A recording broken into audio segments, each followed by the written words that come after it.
So hello guys, আজকে আমাদের বাড়ির এখানে ছিল ফাঁসি দেওয়া ধাম মেলা। তো সকাল থেকে ঘুম থেকে উঠে আমি দেখছি যে আমাদের এখানে প্রচণ্ড বৃষ্টি। তো মনে হচ্ছিল না যে যেতে পারবো, কিন্তু বিকাল হতে হতে বৃষ্টি কমে যায়। তারপরে এখান থেকে আমরা চলে যাই রেডি হয়ে মেলা দেখতে। তো আমরা আর আমার জিজু হাঁটছিলাম পিছনে, আমাদের আগে ছিল। তারপরে আমরা চলে আসি এটিএমে টাকা তুলতে। এটিএম থেকে বেরোনোর পর আমরা আবার চলে আসি মেলা দেখতে। তো আমরা এখানে মেলা দেখছিলাম। তারপরে আমার দিদি এখানে কানের দেখছিল, কানেরগুলো খুবই সুন্দর ছিল। তারপরে আমরা এখান থেকে চলে আসি ফুলের দোকানে ফুল দেখতে।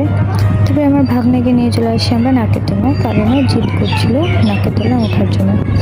আমার দিদি ওরা ওকে দেখে হাসছিল। তো আমি এখানে ওর জন্য দাঁড়াইছিলাম, তো একটু দেখছিলাম যে আমাকে কেমন লাগছে। তারপরে এখান থেকে আমরা চলে যাই ব্রেক ডান্সের দিকে। আমার বড় দিদি জিদ করছিল যে আমাকে ব্রেক ডান্সে উঠতে ইচ্ছা করছে, তাই আমরা চলে যাই ব্রেক ডান্সের দিকে। তো আমরা দুটো টিকিট নিয়ে নিই। তো তারপরে এখানে চলে যাই, আমার দিদি হাঁটছিল আগে আগে। তো আমি এখানে দাদাটাকে টিকিট দিয়ে চলে যাই ব্রেক ডান্সের দিকে। তো আমি ভাবছিলাম যে কোথায় বসবো। তো বসার পর এখান থেকে ব্রেক ডান্স থেকে নেমে যাই আমি। নেমে তারপরে চলে যাই আমরা জিনিস কেনার দিকে। তো এখান থেকে তারপরে আমরা আবার চলে যাই রেলগাড়ির দিকে। আমার ভাগনা ওরা জিদ করছিল রেলগাড়িতে ওঠার জন্য। তো ওরা প্রচুর পিছন দিকে বসছিল, ওরা আসছিল। তো আমি দাঁড়াইছিলাম ওদের জন্য।